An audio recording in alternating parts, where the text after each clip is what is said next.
Napagod, nagutom, may mga ka-friendshipan, ayan. Ayan, sobrang pagod. Napakahaba ng mga nilakad po ng mga ka-friendshipan. Lalo po yung mga ito, oh, ayan oh. Lali, bes ko, sinumpong na ng hek-hek. Ay, hindi ako sinusumpong. Ala pa ba? Sorry. Ala pa ba, bes? Ala. Pero ginutom. Oo. Ayun. Kaya nakakita ng nuno. Inihit. Ayan po, ginutom.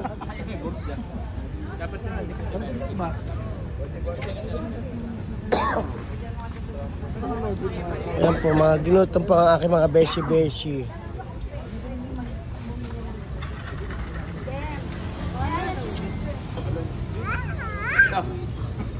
Ay, putang.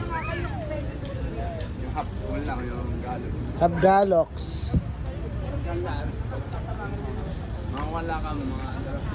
Medyo napagod po guys, pero ang saya-saya naman. Hindi medyo, pagod talaga.